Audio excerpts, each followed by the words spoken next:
Face politics টিভিতে আপনাদেরকে স্বাগতম। আজকের যে আলোচনা হচ্ছে যে ক্ষমতার রং বদলায় কিন্তু জনগণের রাস্তা পরিবর্তন হয় না। আপনি দেখেন প্রতিটা রাজনৈতিক দল তাদের ক্ষমতা পরিবর্তন হয় এবং জনগণের ভাগ্য কখনো পরিবর্তন হয়। আপনার গ্রামগঞ্জ থেকে চেয়ারম্যান মেম্বার দেখেন, তারা যে আগে প্রতিশ্রুতি দিয়ে যায় এবং নির্বাচনের আগে যেটা প্রতিশ্রুতি দেয় সেটা কি বাস্তবতা হয় এবং সেটা কি বাস্তবায়ন হয়? বাংলাদেশের মানুষ এখন কি চাই? যে মানুষের নিরাপত্তা, মানুষের চলাচলের নিরাপত্তা, মানুষের সুযোগ সুবিধা, মানুষের কর্ম, মানুষ যাতে সুষ্ঠু থাকে, সুন্দর থাকে, তারা যাতে কোনো দালাল চক্রের ভিতরে না পড়ে এবং কোনো সমস্যার সম্মুখীন না হয়, এবং বিশেষ করে যারা বিদেশে থাকেন প্রবাসী ভাইয়ের আমার, তাদের ফ্যামিলি যেন নিরাপত্তা থাকে, তাদের বউ পোলাপান যাতে নিরাপত্তা থাকে। এর জন্য কিন্তু বাংলাদেশের মানুষ চাই সুষ্ঠু সুন্দর একটা দেশ গড়ার জন্য। বাংলাদেশের সাধারণ মানুষ একটাই কথা, আপনার গ্রামগঞ্জে গিয়ে যদি জিজ্ঞাসা করেন, সেখানে তাদের একটা আলোচনা হচ্ছে যে প্রতিটা মানুষ, প্রতিটা রাজনৈতিক দল তাদের ক্ষমতায় যাওয়ার জন্য পাগল, দিশাহারা। আগে দেখেছি যে বিএনপি দিশাহারা, এখন দেখি এনসিপি জামাত দিশাহারা। তারাও ক্ষমতায় যাওয়ার জন্য পাগল হয়ে যাচ্ছে। বিভিন্ন সময় বিভিন্ন মাধ্যমে একটার পর একটা দাবি তাদের আছে।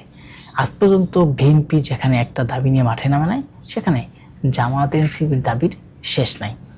আপনারা দেখেন, যাই হোক, এই যে জনগণের কথা কেউ ভাবে না, সবাই মুখে মুখে বলে জনগণের জন্য এটা করব ওটা করব, কিন্তু আসলেই নির্বাচনে জয়ী হয়ে গেলে বা বিজয়ী অর্জন যখন করে, তারপর থেকে কিন্তু সেই ক্ষমতার লোভের কারণে আর গ্রামে আসার সুযোগ পায় না।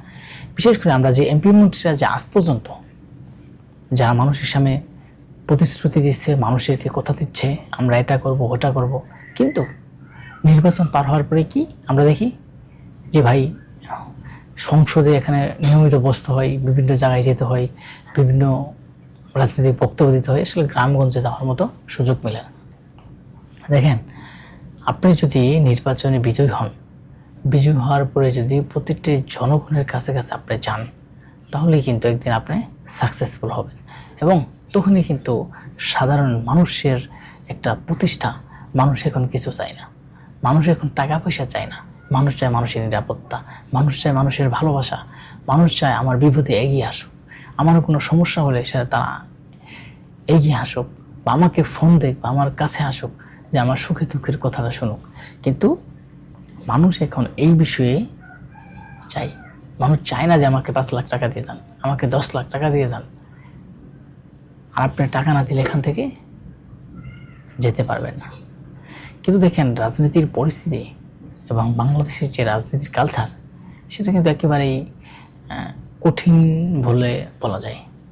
কেননা একদল রাজনীতি ক্ষমতায় গেলে তখন তিনি অতীতের যে ইতিহাস সব কিছু ভুলে যায়, এবং জনগণ যে তাকে ভোট দিল এবং জনগণ তাকে ভালোবেসে ভোট দিল, সেই জনগণের কাছে তারা ধারে কাছেও যায় না। তারা এমপি হওয়ার পরে ওই তো আবার যখন নির্বাচন হবে, সেই নির্বাচনের 1 মাস আগে আইসা আবার চা পান টান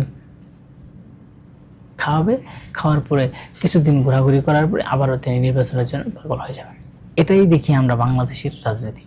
কিন্তু আমাদের এই রাজনীতি থেকে বেরিয়ে আসতে হবে, এই কালচার থেকে বেরিয়ে আসতে হবে। বাংলাদেশের মানুষের ভাগ্যের কথা ভাবতে হবে, বাংলাদেশের প্রবাসী ভাইয়েরা তাদের কথা ভাবতে হবে। আমরা অনেক দেখি যে প্রবাসীর ফ্যামিলি যারা আছে তারা নির্যাতিত হয়, বিদেশ যাওয়ার পরে তারা অন্যখানে চলে যায়, বা তাদের ছেলেমেয়ের বিভিন্ন ঘটনা ঘটে, কিন্তু এদের দায়ভার কেউ নেয় না। সবাই ভাবে বিদেশ গেছে দেখে এরকম দুর্ঘটনা করছে, কিন্তু দেখেন এরা যে বিদেশ গেল সেই বাংলাদেশের জন্য, সেই বাংলাদেশের অর্থ উন্নয়ন করার জন্য, বাংলাদেশের যে প্রবাসী যোদ্ধা হিসেবে পরিচিত, বাংলাদেশের যে রেমিডেন্স পাঠায়, যে রেমিডেন্স দিয়ে সরকারি দলেরা চলে, তাহলে তাদের জন্য কোনো ব্যবস্থা করা হয় না কেন এবং তাদের বিপক্ষে কেন যাওয়া হয়? আমাদের প্রশ্ন হচ্ছে এটা। আমরা মনে করি আগামীতে যেই সরকারি ক্ষমতায় আসুক না কেন, বিশেষ করে সাধারণ মানুষের আশা প্রত্যাশা যাতে পূরণ হয় এমনভাবে কাজ করতে হবে। মানুষের যেখানে রাস্তায় যদি পরিবর্তন না হয়, তাহলে এমন কাজ করে কি লাভ? এমন কি করে লাভ আপনারা বলেন?